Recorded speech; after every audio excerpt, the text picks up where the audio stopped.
One nation one election ના આજના આ કાર્યક્રમની અંદર આપણી બધાની વચ્ચે ઉપસ્થિત આજના મુખ્ય વક્તા અને આપણા ડૉક્ટર સંજયભાઈ દેસાઈ,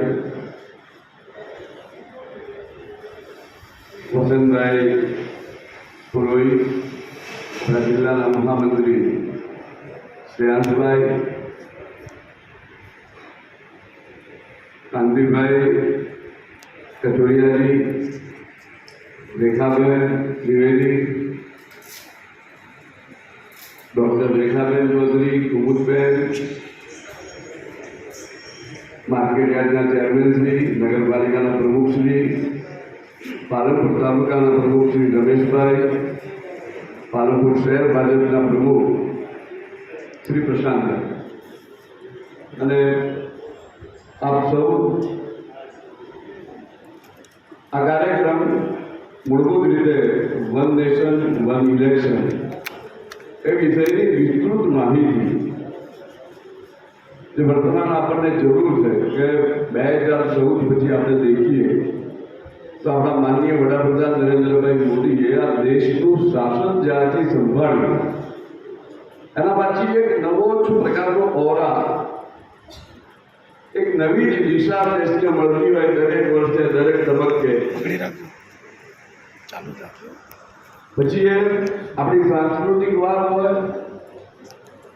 આપણા સાંસ્કૃતિક વારસાની વાત હોય, રાષ્ટ્રવાદની વાત હોય, કોઈ પણ જગ્યાએ આખા વિશ્વ ભર ઉપર આપણે જ્યારે નજર નાખીએ ત્યારે રશિયા યુક્રેન યુદ્ધ વખતે પણ આપણને મોદી સાહેબના વિચારો પર જ્યારે આપણો ત્યાં ભણતો વિદ્યાર્થી જ્યારે ખાલી નેશનલ ફ્લેગના આપણા તિરંગાને નિશાની પર આખું યુદ્ધ બંધ કરાવીને નીકળી શકતો હોય એ ભારતનું મૂલ્ય આખા વિશ્વમાં જેને વધાર્યું હોય એવું એક આખો સિનારીઓ. આપણે વર્ષોથી જે સ્વપ્નો લઈને બેઠા હતા આ દેશ માટે, રામ જન્મભૂમિનો મુદ્દો હોય કે 370ની કલમ હોય, એ વિષયો ઉપર 2014 પછી જે રીતે સમયાંતરે જે નિર્ણયો આપણા માનનીય વડાપ્રધાન નરેન્દ્રભાઈ મોદી અને આખી જેમની ટીમ, એ જ રીતે ગુજરાતની અંદર આપણા મુખ્યમંત્રી શ્રી ભૂપેન્દ્રભાઈ પટેલ અને આખી ટીમ જે નિર્ણયો પર ચાલી રહી છે એની અંદર અનેક સુધારાઓ, જેમ કે આપણા કાયદાઓની અંદર કલમની અંદર એ રીતે સુધારાઓ આપણા અમિતભાઈ સાહેબ આવ્યા. એ જ રીતે એમને એટલું વિચારીને, ઘણું બધું વિચારીને આ વન નેશન વન ઇલેક્શન એ મુદ્દો આ દેશની જનતા સમક્ષ મૂક્યો છે. ત્યારે આખો એ વિષય આપણને ડૉક્ટર સંજયભાઈ વિસ્તૃત રીતે માહિતી આપશે એટલે એ વિષય ઉપર હું એક પણ શબ્દ નહીં બોલું. પરંતુ મોદી સાહેબના બીજા પ્રકલ્પો જેમ કે જળ સંચય, આપણા પ્રદેશ પ્રમુખ શ્રી પાટીલ સાહેબે જળ સંચયની અને આ જળ સંચયનું કામ આપણે બધા જ આપણા માધ્યમથી જે કોઈ બી જગ્યાએ થઈ શકે. પછી કુવા રિચાર્જ હોય, તળાવ રિચાર્જ હોય, બોર રિચાર્જ હોય, પરંતુ આ રિચાર્જ, આ પાણી આપણી આ માતૃભૂમિ અંદર આપણી જમીનની અંદર જે ઉતારવાનું કામ છે એ કામને આપણે સૌ ભેગા મળીને એકની સાથે ખૂબ જ ઝડપથી એ કામ આપણે ચલાવીએ. અત્યારે જે વૃક્ષારોપણનો વિષય ચાલી રહ્યો છે, આ વૃક્ષારોપણની અંદર જો પાલનપુર તાલુકાના ખસા ગામની અંદર માત્ર એક સરપંચ 8,000 વૃક્ષો વાવી શકતો હોય અને એની ચિંતા કરી શકતું હોય, એ વૃક્ષોની ચિંતા કરી અને આખી જે અત્યારની ગ્લોબલ જે પરિસ્થિતિ છે એની જે કુદરતનું જે ઇમ્બેલેન્સ થયું છે, આ ઇમ્બેલેન્સ થવાની અંદર જે મુખ્ય કારણ છે એની અંદર વૃક્ષારોપણ કેટલું જરૂરી છે. માત્ર વૃક્ષારોપણ કરીને આપણે મુક્ત થઈ જઈએ એવું નથી, પરંતુ એ વૃક્ષોનું જતન કરી અને વૃક્ષો મોટા થાય ત્યાં સુધીને આપણે સૌ ચિંતા કરીએ. આ બધી જ વાતો ઉપર મોદી આના ખૂબ જ મોટા અર્થ છે, એની જે ઊંડાઈ છે ખૂબ જ મોટી છે. આપણે આ બધી જ વસ્તુ એટલી ગંભીરતાથી લેવી પડશે. અને એવો જ એક વિષય છે વયવંદના, આયુષ્માન કાર્ડ. ગુજરાતની અંદર પહેલાં આપણે મા કાર્ડ તરીકે ઓળખતા હતા અને એના પછી 2014 પછી આખા દેશની અંદર આયુષ્માન કાર્ડ આખા વિશ્વનું મોટામાં મોટું કોઈ મેડિકલ ઓર્ગેનાઇઝેશન હોય એ રીતનું મોટું કામ કે 5 લાખ સુધીની મર્યાદાની અંદર હવે ગુજરાતની અંદર 10 લાખ સુધી સરકાર એના નાગરિક માટે એના સ્વાસ્થ્યની ચિંતા કરી અને રૂપિયા ખર્ચતી હોય એ પરિવારને એ આર્થિક બોજની કેટલી મોટી રાહત મળશે. અત્યારે આપણે બધા કોઈને કોઈ અનુભવ હશે કે આયુષ્માન કાર્ડના કારણે એનું બાયપાસ તરફ થઈ ગયું, આયુષ્માન કાર્ડ હતું એટલે એને કિડનીનું ઓપરેશન તરફ થઈ ગયું, આયુષ્માન કાર્ડ હતું એટલે તો આ જે ચિંતા કરનાર આપણા બધાની ઉપર આપણા વડાપ્રધાન આપણા નેતા શ્રી નરેન્દ્રભાઈ મોદી બેઠા છે, આટલી બધી ચિંતા કરીને ત્યારે હવે આ વર્ષે વયવંદના 70 વર્ષથી ઉપરના વડીલો માટે જે રીતે આયુષ્માન કાર્ડની યોજના મૂકી, તો અંદર ખાસિયત શું છે? તો ખાસિયત એટલી છે કે 70 વર્ષના કોઈ પણ નાગરિક હોય એ માત્ર આધાર કાર્ડ એક જ ડોક્યુમેન્ટ જે ગણો આધાર કાર્ડ, આવકના કોઈ દાખલાની જરૂર નથી 70 વર્ષથી ઉપરના કોઈ નાગરિક માટે, અને માત્ર આધાર કાર્ડની ઉપર એ આયુષ્માન કાર્ડ આપણને જ્યારે મોદી સાહેબે જાહેરાત કરી છે. આવતીકાલે આજે હું એક કેમ્પમાં જઈને અને આવતીકાલે પાલનપુર શહેરની અંદર દરેકે દરેક વોર્ડની અંદર આના કેમ્પ છે. કુલ 22 જગ્યાએ આ પાલનપુર શહેરની અંદર અત્યારે છે. આ જ રીતે આના પછીનું આયોજન તાલુકાની અંદર પાલનપુર તાલુકાની અંદર થવાનું છે, પરંતુ આ ચોમાસાની સિઝનના કારણે પ્રોગ્રામ થોડા મોડા થાય છે. પરંતુ આ 22 જગ્યાએ અહીં શહેરના જે પણ પ્રભુત્વ બેઠા હોય, સજ્જનો બેઠા હોય, બધાને મારી વિનંતી કે આ પુણ્યનું કામ છે, આ સેવાનું કામ છે. સેવા અને સુશાસન એ અત્યારની આપણી કેન્દ્ર સરકારનું કામ છે. તો આ સેવાના કામની અંદર આપ સૌ આવી જગ્યાનું પુણ્ય છે. ત્યારે કોઈના ઘરની અંદર કોઈ આર્થિક બોજ આવતો હશે અને એની જોડે આયુષ્માન કાર્ડ હશે અને વિચાર કરો, તમે આંખ બંધ કરીને કલ્પના કરો કે એનો 2 લાખ 3 લાખ કે 5 લાખ સુધીનો ખર્ચો માત્ર આયુષ્માન કાર્ડથી એનું એ ઓપરેશન થઈ જશે, એની એ બીમારીની સારવાર એને મળી જશે, તો કેટલું મોટું પુણ્યનું કામ તમારા હાથે થવાનું છે. એની એક માત્ર પોતાના હૃદય ઉપર વિશ્વાસ રાખીને આ કામ કરજો. આખા પાલનપુર શહેરની અંદરથી 70 વર્ષનો કોઈ પણ નાગરિક બાકી ન રહી જાય એની પણ ચિંતા તમે કરજો. ખૂબ જ ઉત્તમ પ્રકારની સેવા છે અને સેવા કરવી એ આપણી સંસ્કૃતિ છે અને સેવા કરવી આપણો ધર્મ છે એમ માની અને આ કાર્યમાં પણ તમે લોકો પોતાનો હાથ વધાવજો. દરેકે દરેક નગરપાલિકા સદસ્યોને તો ખબર છે કઈ જગ્યાએ આ કેમ્પ થવાના છે. તો વિસ્તાર પ્રમાણેના કેમ્પ છે. આપણે સૌ આ કેમ્પની અંદર સાથે મળી અને વધુમાં વધુ નાગરિકો સુધી આ સેવાનો લાભ પહોંચાડીએ. એ પણ આજે આપ બધાની સામે હું તમને સૌને વિનંતી કરું છું.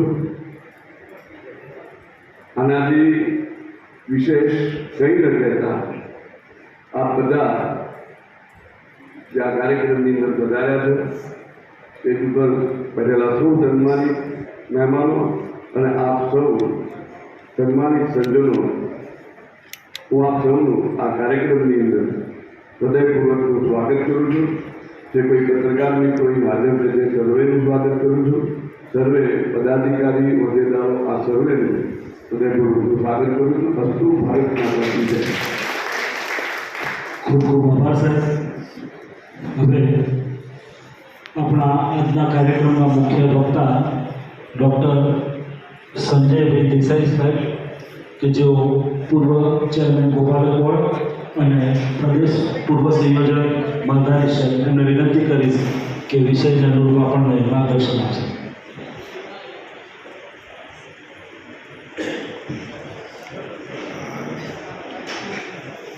ભારત માતા કી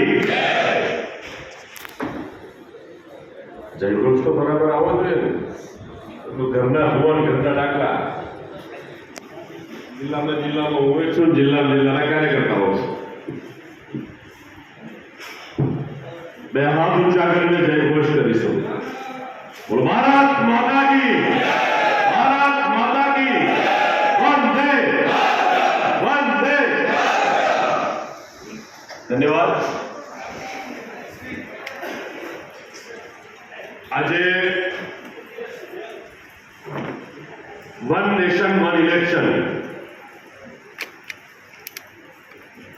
એ કાર્યક્રમના સંદર્ભે પાલનપુર વિધાનસભાના પ્રબુદ્ધ નાગરિકોને મળવાનો જે અવસર પ્રાપ્ત થયો છે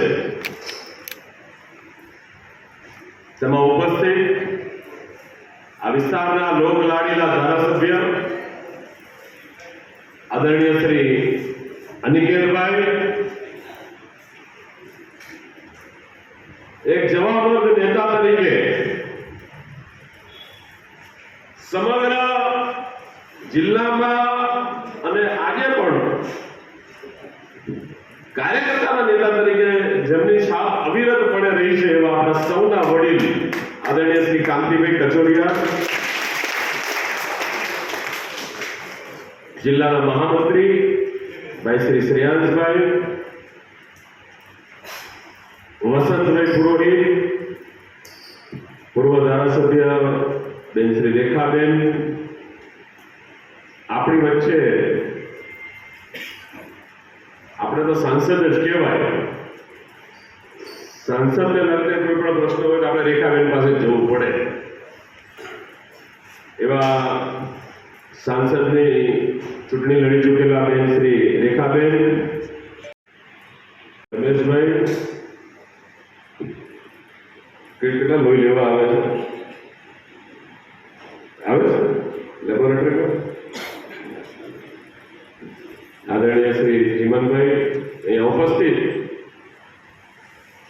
બધાના નામ લઈ શકું એમ છું. ગિરીશભાઈ માડી, ભગુ કાકા, નીતાબેન, ખલીબેન, નીલમબેન, બધું મિત્ર મંડળ જ છે, દોસ્તો છે. મુન્ના કાકા બરાબર ને? આટલા બધાને યાદ કરે એટલે વિજય પણ યાદ આવી જાય. આપણો વિજય, કારણ કે એ પણ એક આપણો મજબૂત કાર્યકર્તા હોય. જ્યારે જ્યારે પાલનપુરની ધરતી પર પગ મૂકે એટલે એકવાર વિજય હૃદયમાં આવે જ સાહેબ. અહીંયા ઉપસ્થિત સૌ વડીલો મિત્રો, આમ તો વાંચ્યા વગર અને બોલવાનો મારો સ્વભાવ છે, પણ વન નેશન વન ઇલેક્શન એવો વિષય છે ને કે એમાં એક પણ મુદ્દો જો રહી જાય ને તો તમને એમ અફસોસ થાય કે કંઈક રહી ગયું અને મને એમ થાય કે હું આ બતાવવાનું ભૂલી ગયો. એટલે ક્યાંક ને ને ક્યાંક કોઈ વિષય મારે લેવા પણ પડશે, જોવાય પડશે. પણ what is the meaning of one nation one election?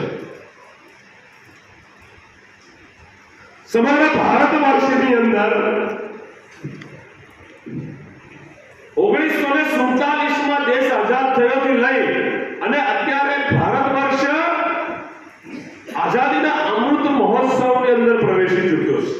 અને 2047માં આપણો ભારત ક્યાં, ભારતના સૌ ભારતીયો ક્યાં, અને આપણે જે અખંડ ભારતના નિર્માણના સંકલ્પ સાથે જે નીકળ્યા છીએ, ત્યારે આપણો ભારત સમગ્ર વિશ્વની આગેવાની કરે એની શરૂઆત થઈ ચૂકી છે. અને શરૂઆત એ નેતૃત્વ એટલે 2014 પછી જે સમગ્ર વિશ્વમાં ભારતની તાસીર બદલાઈ છે ગુડ ગવર્નન્સ થકી, એ તાસીરને સમગ્ર વિશ્વએ અપનાવી છે, આપણી કાર્યપ્રણાલી અપનાવી છે. ભારત વર્ષની કોઈ પણ બાબત હોય તો એની વિશ્વમાં નોંધ લેવાય. પણ તે છતાંય ઘણી વાર એવું કહેતા હોય ને કે આપણું ઘર હોય ને અનિકેત હોય એટલે કમાતા હોઈએ ને એટલે એની અંદર કરકસર કેવી રીતે ના કરવી કે જેથી પરિવારને ફાયદો થાય અને આવનારી પેઢીને કઈ રીતે ફાયદો થાય, એની ચિંતા એ મધ્યમ વર્ગનો પરિવાર કરતો હોય છે. આજે બીજું સ્પીકર પણ આપો માઇક. આપ સૌને મારે, અને આપ સૌ જાણતા પણ હશો કે આપણે ક્યાં ક્યાં સુધી લઈ જઈએ છીએ. વન નેશન વન ઇલેક્શન, પણ આપણે કેટલી ચૂંટણીઓનો સામનો કરીએ છીએ. કારણ સામનો એટલા માટે કરીએ છીએ કે ત્યાં આપણા રૂપિયાઓ ખર્ચાઈ જાય છે. આપણી ટોટલ ચૂંટણીઓ કેટલી આવે છે? જરા કોઈ એક જણ હાથ ઊંચો કરીને કહેશે, ઇન્ટરેક્શન કરીશું તો મજા આવશે. કોઈ એક ચૂંટણી તો બોલો ગિરીશભાઈ. લોકસભા પછી વિધાનસભા પછી જિલ્લા પંચાયત પછી તાલુકા પંચાયત પછી મહાનગરપાલિકા અને નગરપાલિકા અને ગ્રામ પંચાયત. પુરોહિત આ બધી ચૂંટણીઓનો ટોટલ ખર્ચો અત્યાર સુધીનો 5 થી 7 લાખ કરોડ થાય છે. કલ્પના કરો મિત્રો, 5 થી 7 લાખ કરોડ ખર્ચો થાય છે. અને જો લોકસભા અને વિધાનસભા આ બંનેની ચૂંટણીઓ જો સાથે કરવામાં આવે તો અત્યાર સુધીનો ચૂંટણી પંચનો અમુક આંકડા છે હું તમને જોઈને બતાવીશ અને જોઈને કહીશ પણ કે જેથી હકીકતમાં આપણી વચ્ચે શું છે અથવા આપણે ક્યાં છીએ એનું ખબર પડે. આપણે જાપાનને પાછળ પાડી દે, પણ જો આપણી શક્તિ જે વેડફાય તો one nation one election, why it happens, why it is coming in our mind, why it is gradually developing in all the countrymen, એની પાછળનું કારણ શું છે?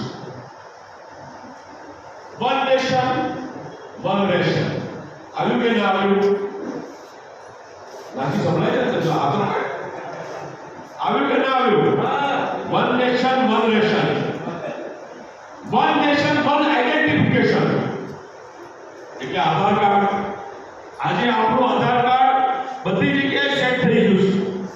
એક જ આધાર સાહેબ, એ જ આપણો આધાર કાર્ડ, એ જ આપણો આધાર, આપણી ઓળખ આપણો Aadhaar card. One nation one identification, one nation one constitution. તમે કલ્પના કરો દોસ્તો, કે આજથી વર્ષો પહેલા 370 ની કલમ માટે આપણે બધા લડતા હતા. જહાં હુએ બલિદાન મુખર્જી, वो कश्मीर हमारा है, वो कश्मीर हमारा है, वो सारा ही सारा है. ભારત આપણી દીકરીઓને સિંદૂર ઘૂસવામાં આવ્યું અને જ્યારે આતંકીઓને એક દીકરીઓ એમ કીધું કે અમને પણ મારી નાખો, ત્યારે એમણે એમ કીધું કે તમારા મોદીને જઈને કહેજો મિત્રો. અને પળ ભારમાં ઘડીના છઠ્ઠા ભાગમાં મિત્રો પાકિસ્તાનને ધૂળ ચાટતું કરી દીધું. એ તમારા એક મતની કિંમત છે. પણ આ એક મત, જેમ એક મત અગત્યનો છે મિત્રો, એમ એક વન નેશન વન ઇલેક્શન પણ એટલું જ અગત્યનું છે. તમને ખબર હતો મિત્રો, ફક્ત ને ફક્ત આપણે ઇન્કમ ટેક્સ ડિપાર્ટમેન્ટની અંદર જ કમસે કમ અને બીજા બધામાં થઈને 9 લાખ શબ્દો દૂર કરવામાં આવ્યા. અહીંયા બેઠેલા બધા જ પ્રબુદ્ધ નાગરિકો છે, આગેવાનો છે, કાર્યકર્તાઓ છે. તમને ખબર છે, આપણે નગરપાલિકામાં કે તાલુકા પંચાયતમાં કામ લઈ જતા હોય છે અને મનોજ જો એક લીટી ખોટી લખાઈ જાય ને સાહેબ, તો આપણે ધદ્ધર લાગી જઈએ છીએ. ગિરીશભાઈ સાચી વાત કે ખોટી વાત? કોર્ટમાં લડવાનું, હાઈકોર્ટમાં લડવાનું, બધે લડવાનું, ખાલી એક લાઈન બચાડી સાહેબ જો ખોટી લખાઈ હોય, આપ તો એડવોકેટ છો, આપને ખબર છે સાહેબ, સીધા આપણે બધા ધદ્ધર લાગી જઈએ છીએ. એવા કેટલાય શબ્દો, જે શબ્દોથી ભારતના બંધારણને નુકસાન થતું હતું, એવા કેટલાય શબ્દોને આપણી નરેન્દ્રભાઈ મોદી સાહેબની સરકારે સંવિધાનમાંથી દૂર કરી નાખ્યા. એ કાયદામાંથી દૂર કરી નાખ્યા કે જ્યાં જરૂર પડતી, જ્યાં બે જવાબદાર લોકો અત્યાર સુધી ભારત વર્ષ પર શાસન કરીને ભારત માતાને અંધેરામાં ધકેલી દીધી હતી, એ જ આજે વિશ્વની સૌથી પહેલા નંબરની ડેમોક્રેસી કહેવાય. એ ડેમોક્રેસીના આપણા વડા આદરણીય શ્રી નરેન્દ્રભાઈ મોદી સાહેબની સરકારે આજે એવા કેટલાય શબ્દોને દૂર કરીને એક સ્વચ્છ વહીવટી તંત્ર, એક સ્વચ્છ વહીવટ થાય, લોકો સુધી, લોકોને કોઈ પણ તકલીફ ના પડે એનું આયોજન કર્યું છે. આના માટે વન નેશન વન ઇલેક્શનની જરૂર છે. આજે હું એક આપણે જે કલ્પના કરીએ મિત્રો, અહીંયા કેટલાય લોકો ચૂંટણી માટે દોડ્યા છે, ચૂંટણીમાં મહેનત કરી છે. એક ચૂંટણી આવે એટલે આપણે રેલીઓ થાય, અહીંયાથી મતદારોને લેવા માટે ગાડીઓ મોકલવી પડે, કામદારોને ઉદ્યોગમાં જે નાની નાની નોકરી કરે છે કુમુદબેન, એ નોકરી કરતા લોકોને પણ આપણે એક દિવસની રજા પડાવવી પડે છે. તમે કદી એ વિચાર કર્યો છે કે મિત્રો, એક કામદાર જે 400 રૂપિયાનો કે 500 રૂપિયા રોજનો કમાતો હોય, એવા એક કામદારની જગ્યાએ જો જ્યારે આખા ભારત વર્ષમાં કે એક ગુજરાતમાં ચૂંટણી હોય, તો એવા કેટલાય લોકોનો રોજ બગડતો હશે. વારંવાર રેલીઓ કરીએ, ચૂંટણી ખર્ચ કરીએ, ચૂંટણીની અંદર આયોજનો કરીએ, એની પાછળ કેટલો ખર્ચો થાય. અને એના કરતા સૌથી ખરાબ બાબત જે જનમાનસને અકળાવનારી છે વસંતભાઈ, કે જનમાનસને જે અકળાવે છે, અને એ છે આચાર સંહિતા. સાચી વાત કે ખોટી વાત? અતુલ બોલ, સાચી વાત કે ખોટી વાત? આપણે પ્રજાની વચ્ચે રહેવાવાળા લોકો છે અને ત્યારે આપણી વચ્ચે લોકો જ્યારે કામ લઈને આવતા હોય ને, ત્યારે આપણે શું કહીએ છીએ? અત્યારે કામ નહીં થાય, આચાર સંહિતા જ લાગે છે. અને બસ સૌથી વધારે ધારાસભ્યશ્રીને, જિલ્લા પંચાયતના સભ્યશ્રી હોય, તાલુકા પંચાયત કે નગરપાલિકાના કોર્પોરેટર, એ લોકોની હાલત બહુ ખરાબ થાય છે. કારણ કે એ સામેવાળા વ્યક્તિને તડપતો જોઈ પણ નથી શકતો અને એ પોતે એ બાબત માટે બિલકુલ અસહાય, નિસહાય હોય છે. હવે એક વસ્તુ વિચારી લો કે એક ચૂંટણીમાં 45 દિવસની આચાર સંહિતા, તો આવી 5-5, 6-6 ચૂંટણી થાય તો 5 વર્ષમાં કેટલા દિવસ આપણે લોકો કામ કરીએ છીએ? પણ જો એકમાત્ર લોકસભા અને વિધાનસભાની, સમગ્ર ભારત વર્ષની બધા જ રાજ્યોની વિધાનસભા અને લોકસભા આપણી, એની ચૂંટણી જો સાથે થાય, તો આજે આ દેશના કેટલાય રૂપિયા બચે, લોકોની સુધી જે યોજનાઓના લાભ જવા જોઈએ, લાભ જાય. કારણ કે આચારસંહિતામાં આપણે મજબૂર થઈ જઈએ છીએ, આપણે કોઈને કામ નથી કરી શકતા, વિકાસનું કામ અટકી જાય છે મિત્રો. અને એમાં તો અહીંયાથી બેઠેલા છેલ્લે સુધી બધા સ્વીકારશે કે 1947 પછી સૌથી કદાચ જો વિકાસનું કામ કરવા વાળી સરકાર હોય ને સાહેબ, તો આ નરેન્દ્રભાઈ મોદી સાહેબની સરકાર છે. આ એકદમ સનાતન સત્ય છે કે જે આપણે ડેવલપમેન્ટ માટે મથીએ છીએ, ડેવલપ માટે દોડીએ છીએ, રોજની જે યોજનાઓ આવે છે, આ પત્રકાર મિત્રો પણ અહીંયા ઉપસ્થિત છે, એ પણ વારંવાર દરેક યોજનાઓનો પોતે અભ્યાસ કરતા હશે. આજે એ દરેક યોજનાઓનો લાભ આપણે લોકો સુધી પહોંચાડવા માટે અસમર્થ થઈ જઈએ છીએ. મારે બહુ સ્પષ્ટ કહેવું છે, અહીંયાથી કેટલા લોકોએ આયુષ્માન કાર્ડ અપાવ્યું છે? આયુષ્માન કાર્ડ અપાવ્યું છે એવા કેટલા લોકો છે? પાસે રહીને દોડીને. હવે તમે પોતે જ વિચારજો મિત્રો, હું પોતે ડોક્ટર છું, મેં પ્રેક્ટિસ કરી છે, મેં જમીન વેચાતી પણ જોઈ છે, જમીન ગીરવે મુકાતી પણ જોઈ છે, દાગીના અડાણા મૂકતા જોયા છે, દાગીના વેચતા જોયા છે. એક માં પોતાના સંતાનને બચાવવા માટે પોતાના દાગીના પણ વેચી દે છે, પોતાના દાગીના પણ વેચી દે. કેટલું પવિત્ર કામ કરી જાય છે. અને હું તો આજે કહું છું અહીંયા બેઠેલા સૌને કે રેકોર્ડ કરવો હોય ને, રેકોર્ડ તો તમે પોતે કેટલા આયુષ્માન કાર્ડ અપાવ્યા છે એનો રેકોર્ડ કરો છો, એનો રેકોર્ડ કરો. આના થકી કેટલા રૂપિયા સરકાર પ્રત્યે પ્રજાના બચે છે, એક વ્યક્તિના બચે છે, ગરીબ પરિવારના બચે છે. અને આ બધા જ ખર્ચાઓનું માપ જ્યારે આપણે કાઢવા જઈએ ને મિત્રો, ત્યારે આ આચારસંહિતા આપણને વચ્ચે આવતી હોય છે. આચારસંહિતા આપણને વચ્ચે આવતી હોય છે. અને આ આચારસંહિતા એટલે હું તો સમજો કે સૌથી મોટામાં મોટી જો કોઈ વેદના હોય ને સાહેબ, તો એ આચારસંહિતા છે. અને એ આચારસંહિતામાંથી બહાર આવવું હોય ને, તો આપણે વન નેશન વન ઇલેક્શનની તરફ આગળ વધવું પડશે. આજે હું આપ સૌને એક વાત કહું છું, અને તમને ગુસ્સો ચડશે. તમે એ સ્વીકારો છો ને કે ભારત એક રાષ્ટ્ર છે? સ્વીકારો છો કે સ્વીકારતા? ભારત એક રાષ્ટ્ર છે, સ્વીકારો છો? સ્વીકારો છો? સ્વીકારો છો? આ વિપક્ષના સલાહકારો, વિપક્ષના નેતાના સલાહકારો, વિદેશી સલાહકારો એમ કહે છે કે ભારત એક રાજ્યોનો સમૂહ છે. સાહેબ શરમ આવી જોઈએ. સામે પણ તમને લાફા મારવાનું મન થાય જ્યારે આવું કોઈ બોલતું હોય તો. તમે એ અખંડ ભારતના નિર્માણના સંકલ્પ સાથે નીકળેલું સમગ્ર વિશ્વ, અને આજે હું સાહેબ વખતી કહું કે ચાણક્યએ જે કીધું હતું ને એ એકદમ સાચું કીધું હતું કે વિદેશી માતાના સંતાને જન્મેલું બાળક કદી પણ રાષ્ટ્રભક્ત ના હોઈ શકે, કદી પણ રાષ્ટ્રભક્ત ના હોઈ શકે. એ ચાણક્યએ કીધું. અને મિત્રો આ સાબિત થાય, કારણ કે રાષ્ટ્રભક્તિ તમારા લોહીમાં હોવી જોઈએ, તમારા ડીએનએ માં હોવી જોઈએ. પણ જ્યાં ડીએનએ જ વિદેશી હોય ને મિત્રો, ત્યાં રાષ્ટ્રભાવના ભૂલી જવી પડે. હું તમને આજે એક વાત કરું મિત્રો, અહીંયા બેઠેલા મિત્રો મને શાંતિથી એક વાતનો જવાબ આપે. હમણાં જ ગુજરાતના મુખ્યમંત્રી એમ કે કદાચ કે ભાઈ ગુજરાતનો રાષ્ટ્રધ્વજ અલગ હોવો જોઈએ, તમે સ્વીકારો. બોલો જરા ખોકારીને જવાબ આપો ને, સ્વીકારો. મિત્રો કર્ણાટકનો મુખ્યમંત્રી સિદ્ધારામૈયા અનિકેતભાઈ એમ કહે છે કે કર્ણાટકનો મારો ધ્વજ અલગ હોવો જોઈએ. તમે કલ્પના કરો, આ એમના પાર્ટીના સંસ્કારો છે. આ દેશને એ લોકો કઈ દિશામાં લઈ જવા માંગે છે.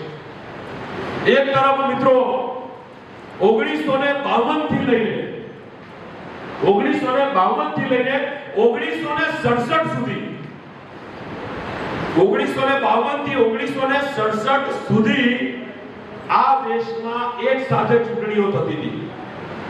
One nation one election. પણ મિત્રો પછી છે ને અતિ લોભમ પાપમ મૂલમ. અતિ લોભમ પાપમ મૂલમ 1967 પછી 356 ની કલમનો દુરુપયોગ ચાલુ થયો. 356 ની કલમનો દુરુપયોગ ચાલુ થયો મિત્રો. અને જે પણ ગેર કોંગ્રેસી સરકારો હતી એ સરકારોને હેરાન કરવામાં આવી અને ત્યાં સીધું રાષ્ટ્રપતિ શાસન લાદવામાં આવ્યું અને જે આપણી ચૂંટણીની વ્યવસ્થા હતી એ વન નેશન વન ઇલેક્શન એ સીધી જ તૂટી ગઈ. સીધી જ તૂટી ગઈ મિત્રો. જે 1983 સુધી મિત્રો આ દેશને ચૂંટણીની અરાજકતામાં ધકેલી દેવામાં આવ્યો. ઇમરજન્સીની અરાજકતામાં ધકેલી દેવામાં આવ્યો. આવનારી પેઢી મિત્રો આપણે તૈયાર કરવાની છે. 2047 નું ભારત તૈયાર કરવાનું છે. ભારત માતાને વિશ્વગુરુ બનાવવાના સંકલ્પ સાથે જ્યારે આપણે સૌ આગેવાનો નીકળ્યા હોઈએ ત્યારે આપણી ફરજ શું આવે છે? લોકો સુધી આ વાત આપણે લઈ જવી પડશે. મિત્રો અત્યારે સોશિયલ મીડિયાનો જમાનો છે. અત્યારે રીડ મેસેજનો જમાનો નથી. રીડ મેસેજનો જમાનો નથી બટ વિધાઉટ રીડ ફોરવર્ડ કરવાનો જમાનો છે. વિધાઉટ રીડ મેસેજ ફોરવર્ડ કરવાનો જમાનો છે. એટલે આજના યુવા ધનને ખબર જ નથી કે દેશ ક્યાં ચાલી રહ્યો છે. જે મેસેજ આવ્યો સાચો છે કે ખોટો એ વાત બાજુ પર એને ફોરવર્ડ કરી દેવાને. એટલા માટે આજે આ વન નેશન વન ઇલેક્શનની વાત આપની વચ્ચે લઈને આવ્યો છું કે આવનારા દિવસોની અંદર આ લોકો પણ ક્યાંક ને ક્યાંક વિરોધ કરવા નીકળશે. કારણ કે જ્યારે 1983 માં કેન્દ્રીય ચૂંટણી પંચે સાહેબ આ વિષય મૂક્યો મુન્ના કાકા 1983 ની અંદર જ્યારે આ વિષય મૂકવામાં આવ્યો ત્યારે 1985 માં અટલજીએ સૌથી પહેલું આને અનુમોદન આપ્યું કે અમે લોકો તૈયાર છીએ વન નેશન વન ઇલેક્શન માટે. ત્યાં પછી સતત પ્રવાહો બદલાતા ગયા પણ ક્યાંય પરિણામ મળતું નહોતું. નીતિ આયોગે પોતાનું અનુમોદન આપ્યું. આ દેશના સુપ્રીમ કોર્ટના જેટલાય પૂર્વ ન્યાયાધીશો છે પૂર્વ ન્યાયાધીશોએ 100% સમર્થન આપ્યું. આ દેશના હાઈકોર્ટના પૂર્વ જજોએ 75% પણ વધારે પૂર્વ જજોએ સમર્થન આપ્યું. આ દેશની બાર કાઉન્સિલે સમગ્ર ભારત વર્ષની જેટલી પણ બાર કાઉન્સિલ છે એ બધાએ સમર્થન આપ્યું. 62 પક્ષોને બોલાવવામાં આવ્યા. એ 62 પક્ષોમાંથી 47 હાજર રહ્યા. 47 માંથી 32 પક્ષોએ અનુમોદન આપ્યું.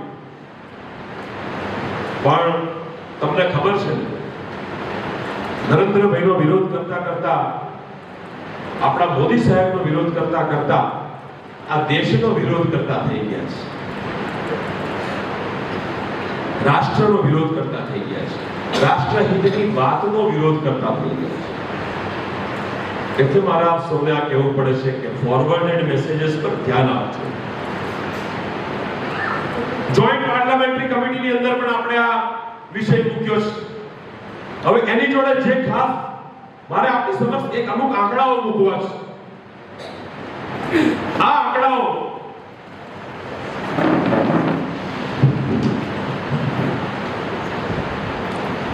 એમાં જે આપણે જે કમિટી બનાવી આ ખાસ મિત્રો શાંતિથી સાંભળજો કે આપણે જે કમિટી બનાવી આદરણીય પૂર્વ રાષ્ટ્રપતિ શ્રી રામનાથ કોવિંદજીની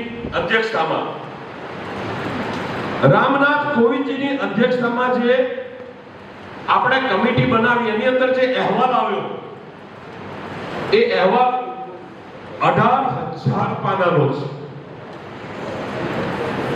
18,000 પાના એટલે તમે કલ્પના કરો મિત્રો કે એવું તે આની અંદર શું હશે અને કેટલી ઝીણવટપૂર્વક બચાણી સાહેબ આની અંદર સંશોધન થયું હશે કે 18,000 પાનાનો અહેવાલ આખો તૈયાર કરવામાં આવ્યો છે જેના 21 વોલ્યુમ છે. 21 વોલ્યુમ. મારી આપ સૌને વિનંતી છે કે આ ખાસ સાંભળજો કે જેથી પ્રજા જીવનમાં નીચે લઈ જવામાં આપણને અનુકૂળતા રહે. 100 થી વધુ અખબારોમાં આપણે જુદી 16 ભાષાઓમાં જાહેરાત આપી છે. 21,000 થી વધારે રિસ્પોન્સ મળ્યા છે, એટલે 80% સમર્થન.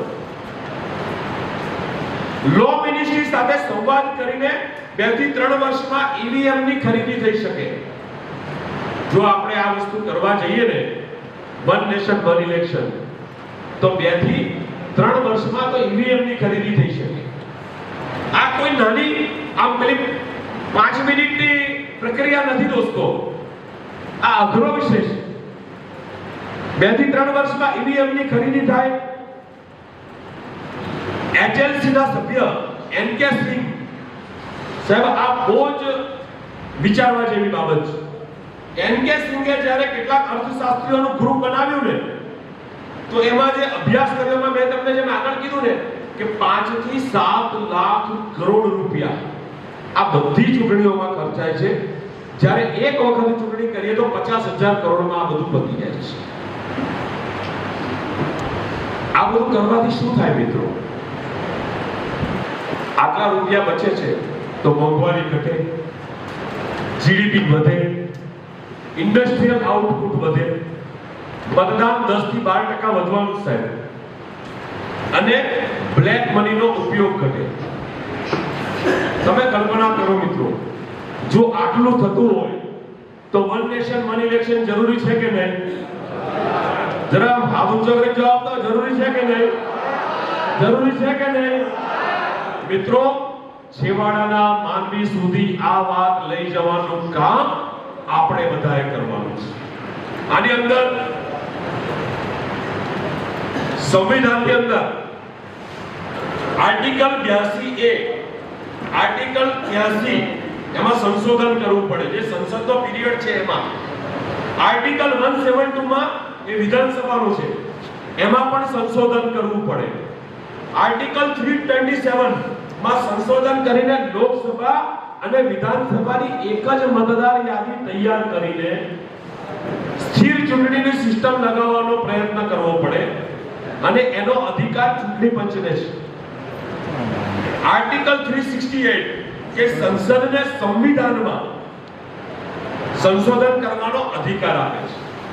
મિત્રો, આજે હું તમને એક વાત કહું, આપણે બધા જ ક્યાંક ને ક્યાંક એક બાબતમાં ગઈ ચૂંટણીમાં નિષ્ફળ ગયા હતા. એ લોકોએ જે અફવા ફેલાવી ને કે સંવિધાન બદલ દેંગે, સંવિધાન બદલ દેંગે, સંવિધાન બદલ દેંગે. મિત્રો, સંવિધાન બદલવાનું જો સૌથી વધારે પાપ કર્યું હોય ને તો એ આ કોંગ્રેસની સરકારે કર્યું છે. મિત્રો, ભારતીય જનતા પાર્ટીની સરકાર, નરેન્દ્રભાઈ મોદી સાહેબની સરકાર એ કદી પણ કોઈ પણ બાબતને લઈને સંવિધાનમાં ફેરફાર કરતી નથી. સંવિધાનની અંદર સુધારા કરી શકાય, બાકી ફેરફાર થતા નથી. મિત્રો, એક જમાનો હતો દોસ્તો કે જવાહરલાલ નહેરુને જીવતે જીવ ભારત રત્ન અપાયો હતો. ઇન્દિરાજીને પણ ભારત રત્ન અપાયો સાહેબ. રાજીવ ગાંધીને પણ ભારત રત્ન અપાયો. પણ આ દેશનું બંધારણ જેને લખ્યું હતું ને, એ બાબા સાહેબ આંબેડકરને મૃત્યુ પછી છે 1990 માં ભારત રત્ન એવોર્ડ આપીને બાબા સાહેબ આંબેડકરનું એ વખતે અપમાન કર્યું હતું કે આટલો લેટ ભારત રત્ન એવોર્ડ આપવામાં આવે. મિત્રો, એ બાબા સાહેબનું જેણે સંવિધાન ઘડ્યું હતું એનું અપમાન કહેવાય કે ના કહેવાય? કહેવાય કે ના કહેવાય? મિત્રો, આ વાત નીચે સુધી લઈ જવાની છે કે જે જવાહરલાલ નહેરુએ જેણે 567 રજવાડા ભેગા કર્યા હતા અને ભારત વર્ષને એક કરવાનું કામ કર્યું હતું, એ સરદાર વલ્લભભાઈ પટેલ જ્યારે મૃત્યુ પામ્યા ત્યારે એ જવાહરલાલ નહેરુએ પત્ર લખ્યો હતો દેશના રાષ્ટ્રપતિને કે તમારે એમની અંતિમ ક્રિયામાં જવું ના જોઈએ. એટલે લોકશાહીનું ગળું ઘૂંટવાનું કામ કોણે કર્યું છે આપ સૌ સમજી શકો છો. ત્યારે આપ સૌને મારી એક વિનંતી છે, 19મી લોકસભાની સામાન્ય ચૂંટણી 2029 માં ચૂંટણી થઈ જાય પછી એના પહેલા સત્રમાં વન નેશન વન ઇલેક્શનની જાહેરાત મહામહિમ રાષ્ટ્રપતિ દ્વારા થઈ શકે. 2029 ની જરા સમજી શકો છો, 2029 ની ચૂંટણી પછી એટલે 2029 થી 2034 ના 5 વર્ષ સમય દરમિયાન બધા જ રાજ્યોની વિધાનસભાની સાયકલને સેટ કરવામાં આવે અને ત્યારબાદ આ વન નેશન વન ઇલેક્શનનું સ્વપ્ન જે સમગ્ર ભારત વર્ષને આર્થિક રીતે સક્ષમ બનાવી શકે, પંડિત દીનદયાળજીનું સ્વપ્ન છે કે જે છેવાડાના માનવી સુધી આપણી યોજનાઓનો લાભ જઈ શકે, એના માટે અને આપણો જીડીપી ગ્રોથ એ વધે, લોકોનો સમય બગડે, એ સમય જે બગડે છે સમય બચે અને આપણે સવા આચાર સંહિતાની વેદનામાંથી બહાર આવીને લોકો સુધી વિકાસનું કામ લઈ જઈએ, એના માટેનું આ સંકલ્પ અને આ અભિયાન લઈને આપણે સૌ નીકળ્યા છીએ. ત્યારે મિત્રો, ખાસ કરીને આપ સૌ લોકો છો, મારી એક જ વિનંતી છે કે છેક છેવાડાના માનવી સુધી આપણે આ વાત લઈ જઈએ અને વન નેશન વન ઇલેક્શનનો આ અભિયાનને આપણે 2029 માં જે જાહેરાત થાય એ પહેલા લોકમાનસ સુધી આ સાચી વાત પહોંચે એનો પ્રયત્ન કરવાનો છે. આપ સૌએ મને શાંતિથી સાંભળ્યો, ચાલુ કર્યું એટલે સમય ફરીથી કંટાળ્યા છો.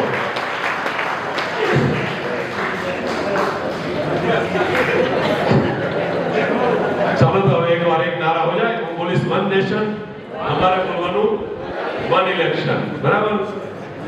વન નેશન, એ હાથ ઊંચા કરીને મુઠ્ઠી વાળીને one nation, one nation, Bharat માતા કી. ધન્યવાદ. હવે પણ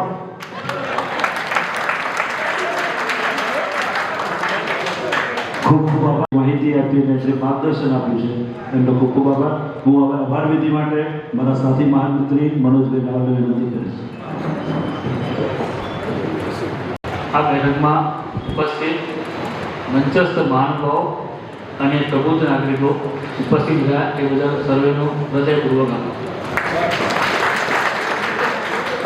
સૌ મિત્રો, બહેનો, વડીલો, આપણે ચા નાસ્તો કરીને છૂટા પડીશું. આગ્રહભરી વિનંતી છે.